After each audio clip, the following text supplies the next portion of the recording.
Welcome to Square Notes, the Sacred Music Podcast. Your chance to learn about the teachings of the Catholic Church on sacred music, both in theory and practice. Through interviews, discussions, and music, your hearts and minds will be lifted up and better understand what it means to sing the praise of His glory. And now, your host, Dr. Jennifer Donaldson-Nowicka. Hello, listeners, and welcome to Square Notes, the Sacred Music Podcast. Our episode today is part of a several episode series on 20th century French composers. I talked with Robert Sholl, who is a professor of music at the University of West London and teaches at the Royal Academy of Music in London, about a subject near and dear to my heart, and that is Olivier Messiaen. We discuss Messiaen's attempts to create a musical language that could convey the truths of the Catholic faith. And in that discussion, we explore the limits of music's ability to convey theological meaning. And if this topic is one that interests you, I'd recommend to you our class at St. Joseph's Seminary this summer, Principles of Sacred Music, just one of 9 graduate-level sacred music courses that we're offering this summer. In Principles of Sacred Music, we explore a number of these important philosophical and theological issues. And the course also gives an overview of the history of Catholic sacred music, and we read through church and papal legislation on sacred music, striving to gain an understanding of the principles which shape Western sacred music and the musical structure of the Roman Rite. The course begins May 31st, 2022, and runs for 9 weeks at your own pace online, before we meet together either online or in person, August 1st and 2nd from 9 a.m. to 5 p.m. To learn more about all the courses, please visit www.dunwoodie.edu, spelled DUNWOODIE.edu, and click on Dunwoodie Music. And now, on to our interview. Thanks so much for joining me today, Robert. Pleasure. So, while some of our listeners might be really familiar with the work of French composer Olivier Messiaen, others might not be. So, for those who might not be, what are some of the most significant contributions that you think Messiaen made to 20th century music? And in particular, for our topic today, to the development of a musical language for his compositions? So, I think possibly one of the most significant things that Messiaen did is that he reinvented himself, or invented religious modernism as a kind of term in music. Of course, it had appeared in theology, and it was a hot topic in certain ways in the 1920s and 1930s. But Messiaen sort of concretized this into music, and he made it accessible in some ways, and then he made it increasingly not very accessible to a large group of to a larger public, by really developing his own language in a way that was unlooked for from the horizon of other composers at the time. So at the time in France, you have Stravinsky, you have Les Six. Messiaen's music adopts some techniques from Stravinsky, but it acts as a rejection of Les Six, and it taps to a much broader debate in France, going back decades, in fact, to that time, about what French music should be. And that it shouldn't be Wagnerian in particular, but Messiaen's music is Wagnerian. But his music is full of the kind of excess of Wagnerism. But I suppose his particular contribution musically is try and invent a language, first to systematize it, and then in fact, later to systematize it, but really to develop a musical language, to systematize it, and then in the process of systematizing it, also to make it much more hybridic.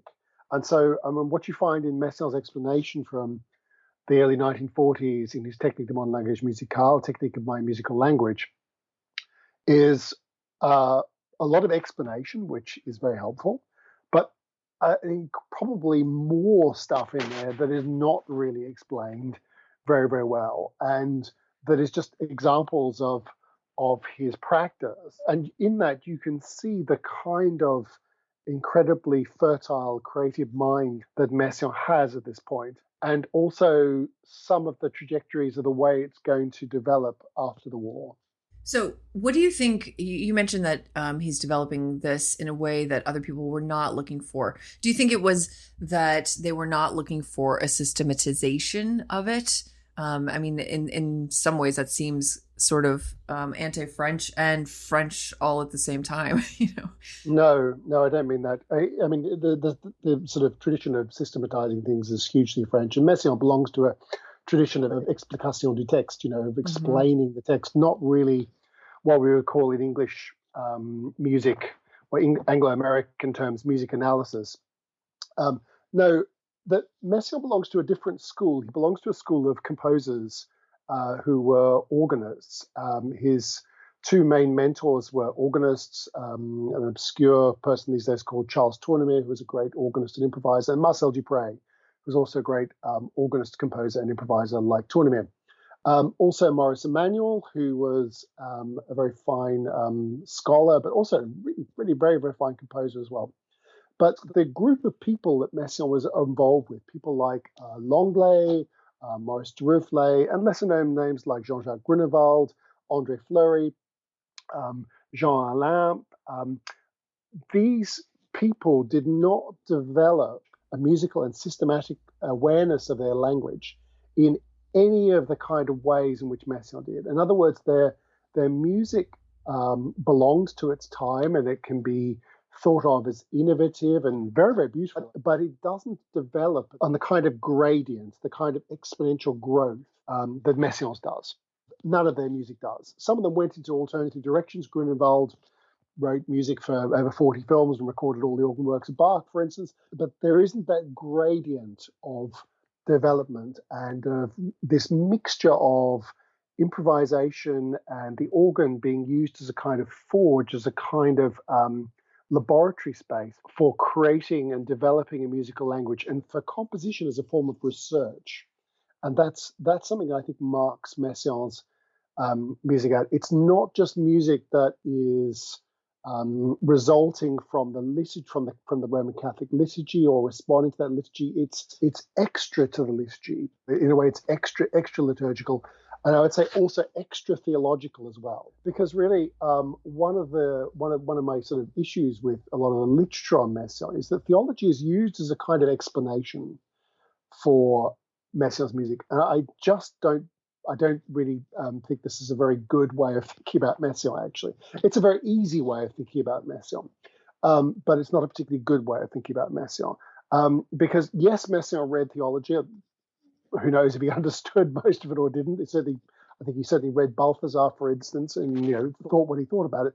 But actually, Messiaen's music goes so far beyond the kind of conservative world of theology that he himself even is talking about, and advises other composers. He advises Jacques Charpentier, for instance, to read all of Thomas Aquinas' works. But Messiaen, and indeed Charpentier's work, is so much more radical than that world, than just a theological explanation would imply. Certainly, yes, it dramatizes certain things that theology talks about, but it does it in a way, in its own particular way. So it moves far beyond the limitations of a kind of theological knowledge to provide its own way of knowledge, I think. And so if we can think about Messiaen's music as theological, I think for me anyway, I think I would like to think about this music as a music that leads to a knowledge of God, but a knowledge of God that is provided really by the music, than more than just by an explanation of, well, and here's this theological concept, and oh yes, and we read this, and he read that, so therefore this. I think it's a rather facile way of looking at this music. Right. I mean, it gets to the core of what music can do. Like what can music express? How does music function as a language? And so, can you capitalize more on, or expand more on what you think Messiaen thought is the role of a musical language? I mean, does it push limits. If we're talking about like textual language, like we're using here, it has a specificity that musical language does not. And yet, at the same time, what we see in Messiaen's music is that somehow musical language is able to express somehow more than textual language in a sort of weird paradox. And I mean, do you think, what do you think he ultimately expected of a musical language? Okay, well, I mean, there's a very long history of music exceeding textual language. So going back to idealist philosophy and the sort of school around the Schlegel brothers and the idea of absolute music as being a kind of harbinger of the noumenal. And Messiaen, in some ways, reverses that Enlightenment disengagement from God and takes that noumenal aspect of music, this aspect of music being about something that's much more than just the phenomenal, that which is around us. And he redirects that in a sort of secular modernist language towards something that is sacred. And his music, we can use words like, we can say, oh, Messiaen's music's about glory, or it's about the resurrection, or it's about, we can say, oh, it's about this or about that. But as soon as you say it's about these things, his music also escapes those categories. We could say, oh, Messiaen's Messe de la Pentecôte is about Pentecost, and the first piece is about the tongues of fire, but actually, that or the last piece is about the wind of the Spirit, and well, it's a very, very fast piece. It's staccato, so it must be about the wind of the Spirit. Actually, the music, the radical alterity of that music escapes the language that you would like ordinarily to put on it. And that, I think, is the reason why it is able to communicate without that language, in fact. Even though that language, I don't deny that language or want to minimize it, because Messiaen puts this language into his scores. So he clearly means us to understand his music a certain way. So what he's doing with a piece like the Messe de la Pentecôte or L'Ascension, for instance, or Turangalila, or what, is he takes that tradition of absolute music and he redirects it towards certain kinds of meaning. This is not a programmatic meaning, but it's in between absolute music and program music. It's a kind of topical absolute music. How do you write a piece, one of his last organ pieces, how do you write a piece called The Resurrection of Christ? Well, any of us faced with that task go, well, I don't know, perhaps it's going to be really loud. And Messiaen writes this kind of monolithic 10 minutes of the fortissimo of the organ, moving from these very, very dark chords, in fact, that he'd pinched from Berg's opera Wozzeck, all the way through to this radiant F-sharp major ending that he'd actually pinched from Duprez's Le Chemin de la Croix as well. But never mind about that. But the effect of this is not Wozzeck or Duprez, but it is Messiaen. And there is a kind of absolute excessive liminal quality and uncompromising quality about that is present in Messiaen, and that I think is also present in the mentorship of Tournemire as well, his mentor Tournemire. There's an uncompromising Christianity there. And that uncompromising quality speaks to this aspect of music being beyond language, but formed by and in and through language. Right. I think. Because I think, someone who hasn't maybe studied Messiaen listening to you might think of, understanding program music in a sort of romantic sense, thinking about the Hebrides and Mendelssohn's Overture or something, and painting a picture. But it seems to me that there's a sort of analogy between Messiaen's music and sort of the canon of iconography. or iconographic elements that maybe aren't that don't possess the figure in a way. If you're creating an icon, there's all sorts of symbolisms and systematized way of creating that that mean things, but they make the reality they're illuminating or depicting luminous somehow. There's a luminous and liminal quality is interesting to me.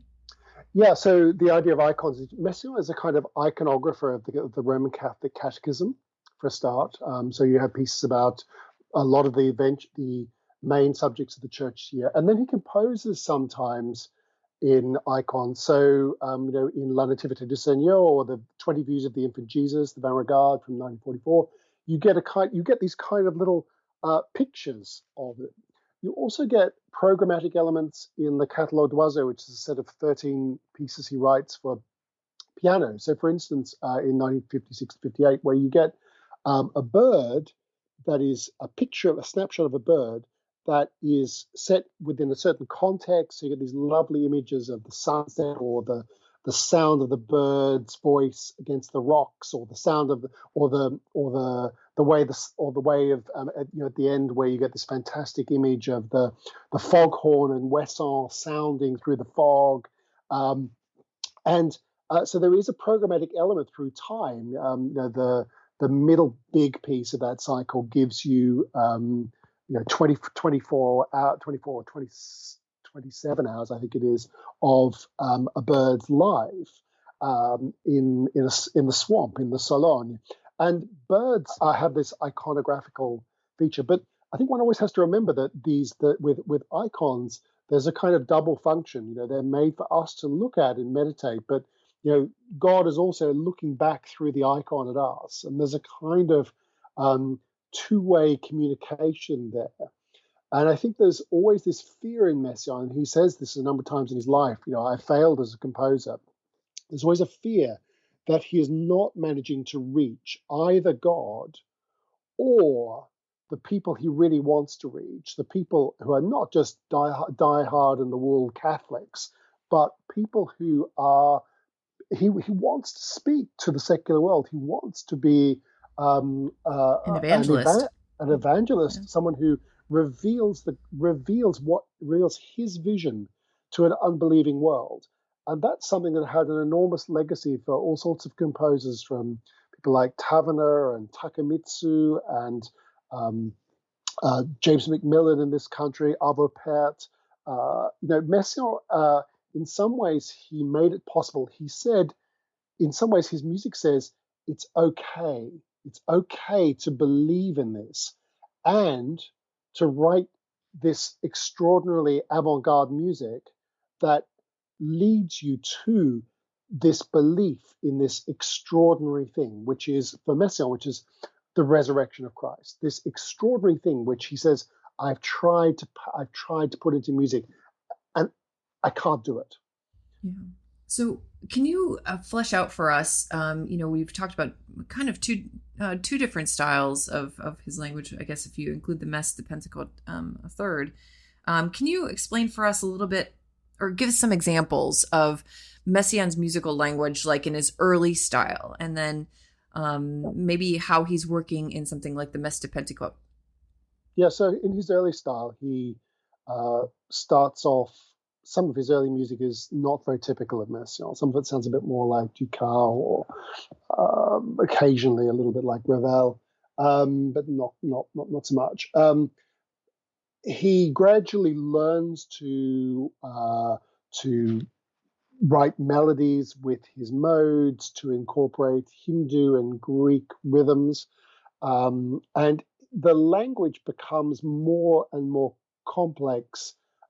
Not just in terms of the modes, but in terms of other systems which he increasingly builds into his systems. And I think there are many systems in Messiaen that he doesn't even talk about in his language. He, in a very typical way, he kind of plays to his strengths in his writings. He talks about the things he can talk about, or the things he can be bothered systematizing. Probably, he is primarily a composer and not a theorist.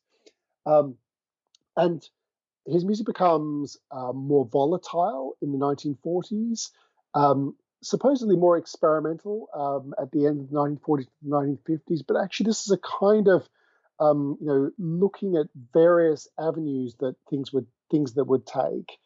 Some of those things stick, and others don't. And so then he gets into really writing proper birdsong. He'd already been interested in writing and written passages that are like birdsong, have a style oiseau, a bird likes, in the 30s and 1940s. But Messiaen had been transcribing birds using records. And then in the 1950s, he starts going out into the provinces of France and actually transcribing it live. And so we have over 120 boxes or so of Messiaen's bird sketches in the Bibliothèque Nationale, including many birds that he never even used in his music. Some from recordings. So, for instance, there's a sketch from 1976 that I saw once of a kookaburra, which is a really unmusical Australian bird. I'm Australian. And the kookaburra makes a really horrible sound. But Messiaen transcribed this kookaburra. Now, he never uses a kookaburra in his music, but he thought of himself as an ornithologist. This was partly through his friendship with Jacques Delamain, who is a brandy maker. Jacques Delamain's brandy is very good, by the way. You should try it. And this ornithologist. But Messiaen really thought of himself as an ornithologist, and he starts writing this music that is with Réveil d'Oiseau in 1953 that uses pure birdsong. And so this alters the fabric of his music. No longer is there the necessity for there to be chords underneath this birdsong. He comes back to using chords under birdsong, of course, but he's interested in the free flow of birdsong, the kind of heterophonic, avian-like quality of birdsong, the way birds from different countries can be put together as a kind of, and he's interested in the way birds are a kind of harbinger of the voice of God in nature. So they sing too fast, they fly too high, they live for a very short time. They don't sing in equal temperament. They sing in quarter tones, in microtones, in fact. They sing too high and too fast, so the sound has to be slowed down and brought down several octaves. So what Messiaen makes is he makes sort of kind of syncretic versions of birds. So he'll sometimes transcribe things literally, and they'll end up in the composition. But sometimes, say with a blackbird, for instance, he'll make hundreds of sketches of blackbirds, but he'll make an ideal blackbird that goes into his piece. So he really sees birds as this kind of medium, this sort of noumenal, as a medium for an exchange with God. That's I think really what birds are for him. That's why birds dominate his music from the early 1950s right through to the end of his life in 1992. Right. I'd like to go back in time a little bit to the 1940s, and just to capture that part of his musical language. Could you explain, for example, you mentioned his modes. Explain his modes of limited transposition. Okay, so his modes of limited transposition are 7 modes that he develops. The first 2 are really available already.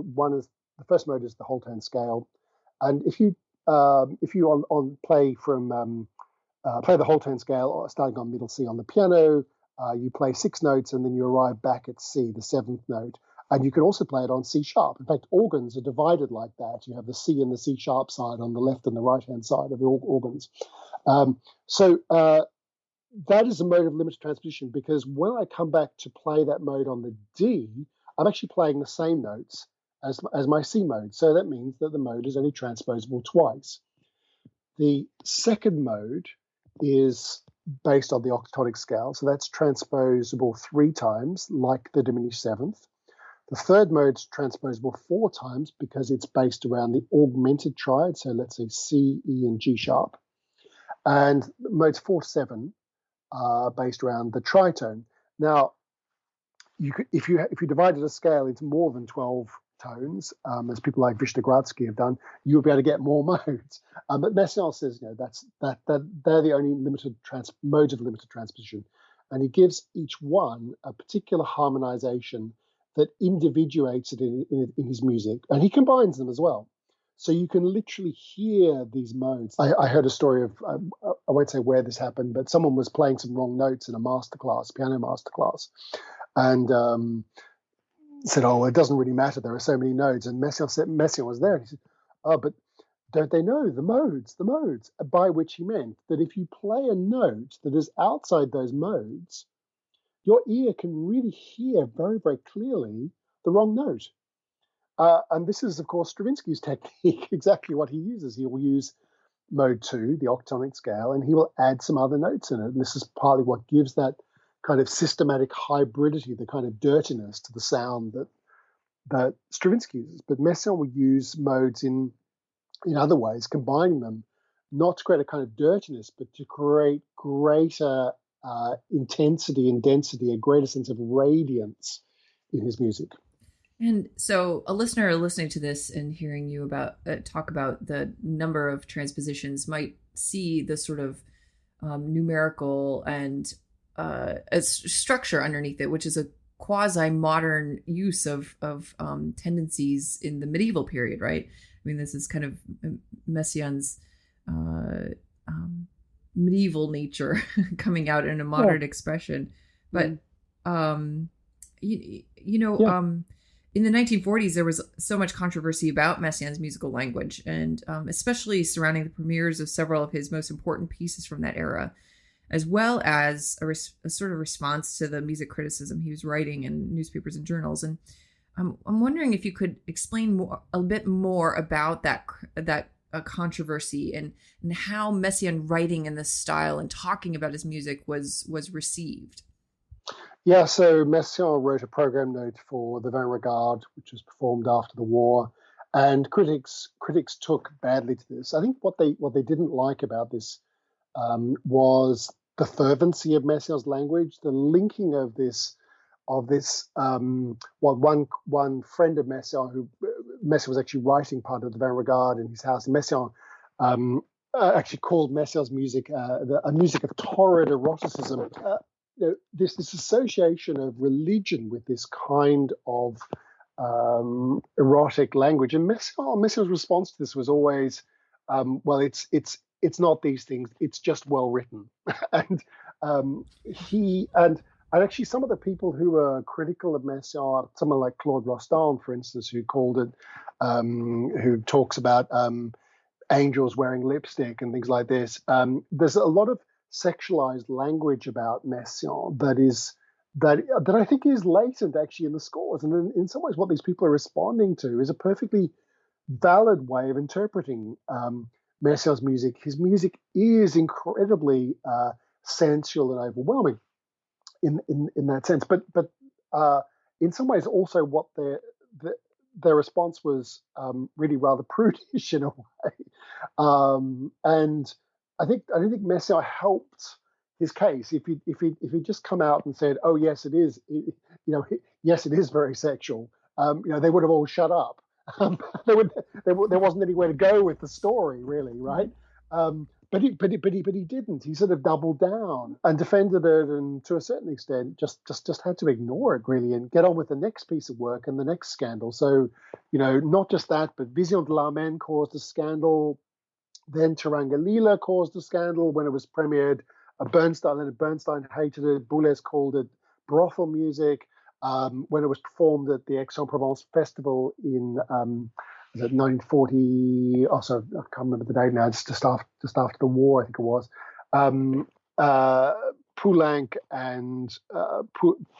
Poulenc hated it, but Honegger defended it. Georges Auric defended it. And yet other people. So it caused a lot of division amongst composers. And you would have thought someone like Poulenc, who wrote this very beautiful sensual music, you thought that he and someone like Leonard Bernstein, who was very much a hedonist, they thought that of all people they would be into the Taranga Lila Symphony, but no. So it it aroused all sorts of art, and then even further on into chronochromy, time colors also caused a kind of mini scandal. So there's a sense in which this actually points to a kind of tendency in French music as well to have these sort of scandalous successes. And of course, a piece like Turangalila then goes on to have hundreds of performances, and it becomes a piece that is like a signature piece. When Messiaen, the first time I saw Messiaen was in 1988 when he came to Australia, and when he comes to Melbourne, and of course he wants to go and notate a lyrebird out in the forests of the Dandenongs. But he, that's really what he wants. But his wife plays Van Regard at the university, and of course the Melbourne Symphony Orchestra puts on the Turangalila Symphony. Well, what else are you going to put on? Of course, it's going to be the Turangalila Symphony, and it's become the favorite of youth orchestras, for instance, who love putting on. Even though despite its enormous difficulty, the difficulties of these pieces is not something that is causing problems to players. So his music become the kind of signature that piece has become a kind of signature for Messiaen in many ways. Don't you think that he would have defended his sort of doubling down about the nature of the music as being more incarnationalist than, certainly he talks about the sensual elements, for example, when it comes to Turangalila or something like that. But, in his earlier music, he seems to scandalize people through sort of shocking reality of the Catholic theology and mysteries that he's trying to depict. And it seems to me that he would describe that as the realism of the incarnation. Yeah, maybe. I mean, there is a kind of element of this shock that he wants. He wants certainly the shock of religion, but it's also a kind of avant-garde shock that he wants people. He talks about what he wants his listener to. He wants his listener to come, he says, in 1961 to the Turangalila with what he calls an oral virginity, a virginité dorée. He says, I want my listener to experience a shock. And I think this certainly is a religious shock, but it's the shock of, almost in the sort of Freudian sense of the unheimlich, of having familiar features, for instance, like tonality and birdsong and traditional forms. Familiar features appear in a very disorientating, hyper-real, hyper-surrealist kind of way, so that there is a sense of being transported to a different kind of reality, as well as having your sensibilities shocked. So I think in his public dialogue, anyway, Messiaen's a little bit disingenuous about these pieces. In his theoretical writings, when he comes to write about Turangalila, he's perfectly honest about and Horowi. This music is about love with a capital R, with surrealism with a capital S. He's perfectly honest about that. And yet the titles don't have religious titles. They have they're spiritualist titles or allegorical titles. But by then the language is so linked to religious meaning that even without the titles and without the scriptural epigraphs written into the scores, this music can still be understood as sacred music and as music that continues on the trajectory of exploring how Roman Catholic ideas, doctrines, and dogma can be reinvented in the world, not just repeated but reinvented. And I think that's what, again, one of the major differences between, let's say, Messiaen and Lenglet, for instance. Right. Yeah. So, kind of moving on into the latter part of his life a little bit, a huge part of his work throughout most of his life was teaching at the Conservatoire. But I'm thinking more about towards the end of his life and his massive treatise on rhythm, color, and ornithology that we have now. That is, in large part a posthumous publication of his lecture notes from his classes at the Conservatoire. Can you talk a little bit about the color aspect of this? We've talked a little bit about ornithology, for example, but was Messiaen a synesthete? He's maybe perhaps a little disingenuous about this too, but how did color inform his musical thinking and listening, and how do you think talking about color in his lectures helped his students to hear and think? So color Messiaen was a synesthete early, and he knew he was a synesthete. He had met Charles Blanc-Gatti, the sort of painter of sounds, and realized that Blanc-Gatti was perhaps more synesthetic than Messiaen was, and also that there were different kinds of synesthesia. Messiaen was very interested in color as a metaphor, as a color described in the liturgy and also in the Book of the Apocalypse, for instance, something that Tournamire was also very, very keen on. And it was a way of, could even be a basic way of creating a composition. If you put a red chord next to a blue chord, for instance, or if you write into your scores, as he does in Colors of the Celestial City, for instance, from 1963, he actually writes in the colors he wants the conductor to hear and therefore convey to the players. Now, a bit like his communicable language, where he writes in texts into his theological texts of St. Thomas Aquinas, for instance, into his music. The link between the text and the music is tenuous at best. But for Messiaen, it is a real connection, and that we have. We have to take it seriously. And to try and understand what he was doing with this. But for him, it was a way of understanding music, was fundamentally a way of hearing music.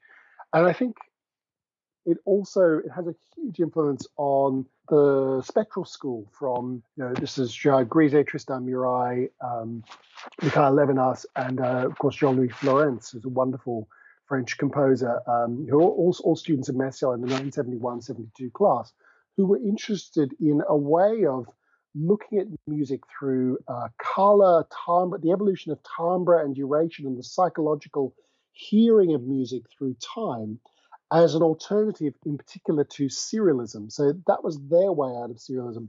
In some ways, birdsong was Messiaen's way out of the kind of dead end that he saw of serialism. It wasn't a dead end for various other composers, of course. Some composers used it very, very well, and very, very rich and interesting serial pieces. But Messiaen, of course, used it as well in many pieces, but it was heavily dissolved. So color was a way of reflecting his own interior life, the exterior vision of his glory, the glory of God, his own interior vision of that glory, and it becomes a kind of metaphor, but a very real metaphor for Messiaen. Right. So looking a little bit more broadly at his whole career, you mentioned this earlier about just the undergirding of his work as an organist for his whole life, and he spent, 60-ish years as the principal organist at La Trinité in Paris. Yeah. And he often spoke about how improvisation in front of the Blessed Sacrament changed the quality of his improvisation. And this is certainly a topic of great interest for our audience on this podcast. I'm wondering if you could talk a little bit about how you think his work as a church musician informed his compositional output. You mentioned this already a little bit, but in terms of how he saw his audience, was he just trying to make music for mass and present that in an exterior context? How do you think those two interacted? So, Messiaen never really wrote any liturgical music. There's a little motet, but his music is not really liturgical music. And arguably his organ improvisation, one could say, adorns the liturgy. But after Vatican II, this, of course, is debatable as well. Messiaen was, kind of on his own path with improvisation. And improvisation was a kind of creative tool. It was a way of trying things out. It was a way of exploring the kind of spectral and acoustic nature of sound that is part of the organ. So on an organ keyboard, if you put your hand, let's say, on a C major chord in the middle of the organ, An acoustic like La Trinité, when the organ's up on the west wall, you've got sort of 6.5 seconds of acoustic. You can play almost anything over the top of it, and it will sound great because those dissonant chords you might play over the top will resonate out of that C major chord in the left hand. And this quality of resonance of the kind of right hand out of the left is, you can see that in Messiaen when he improvises on video, but you can see that actually in his harmonic technique, that his harmonic technique is premised in this kinesthetic relationship to the organ. Not always, but very, very often there's this sense of the acoustic and spectral phenomenon of sound. And this kind of way of thinking about resonance and dissonance is part of the liminal excessive aspect of Messiaen, this aspect of the invisible, of glory, all these kind of metaphors that he uses to describe his music. And when he comes to write for the orchestra or the piano or other media, in some ways, the organ is kind of in the back of his mind. He's still trying to express that sense that he has as an organist through these other media. So his orchestral music is not organ music written for orchestra. That's not what I'm saying at all. What there is that there's a way of hearing sound that is also present there in the other things that he does. And he's fundamentally a church organist, who loved plain chant and who improvised on plain chant and who played plain chant. There's a lovely story of Duruflé's wife in 1999. She gave an interview in which she said, my husband had a Gregorian soul.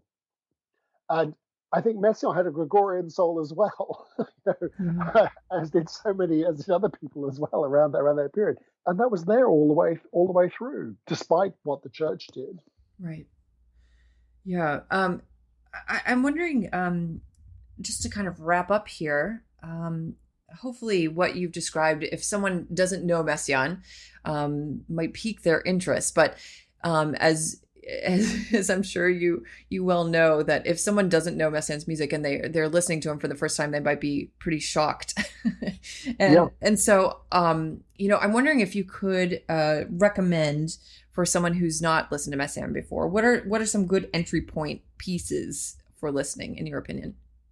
Yeah, so I would say I would certainly have a listen to a piece like Transport de Joie from L'Ascension for organ. It's a very stunning, exciting piece. It's about 3.5 minutes.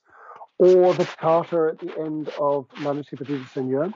But I would also have a listen to the Poème pour me in the orchestral version from 1936. These beautiful, the songs, Messiaen's orchestration is absolutely beautiful.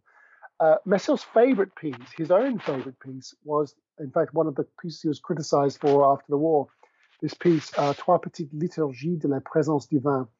And again, it's incredibly beautifully orchestrated and very colorful and radiant and full of his own fervent Catholicism. If you want to listen to something after the war, in many ways, I think the music after the war is even more colorful.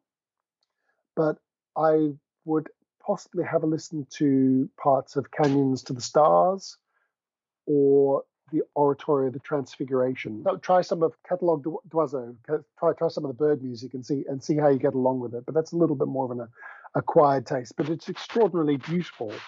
Messiaen is always a composer who, there's always something for the listener in Messiaen. He always wants to captivate the listener. He wants to take you on a journey, give you an experience.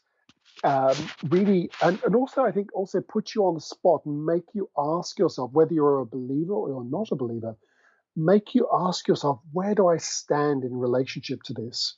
How does this affect me? And I think his music, that's one of the profound things that his music does. It actually can impact upon who we are as people.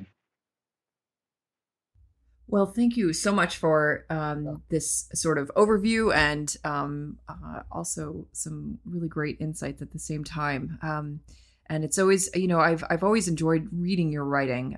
So we'll put a link to some of your writing about Messiaen and other topics in our show notes page. And again, thank you so much for joining me. Oh, it's a pleasure. Thanks so much, Jennifer. It's been really great to talk to you about this. We hope you've enjoyed listening to Square Notes, the Sacred Music Podcast, with Dr. Jennifer Donaldson-Nowicka. For more information about this episode, sacred music resources, or upcoming events, visit our website at sacredmusicpodcast.com. You can subscribe to our podcast on iTunes, Stitcher, YouTube, or your favorite podcast app. If you enjoy our podcast, please write us a review on iTunes. This improves our iTunes ranking and helps others find out about the podcast. The music you heard at the beginning of this episode is Hec Dies by William Byrd, sung by the London Oratory Schola Cantorum Boys Choir, directed by Charles Cole from the CD Sacred Treasures of England. The music at the conclusion of this podcast is from the Prelude and Fugue in G major, BWV 550 by Johann Sebastian Bach, performed by Jennifer Donaldson-Nowicka. We look forward to having you join us next time, and until then, may we sing the praise of His glory.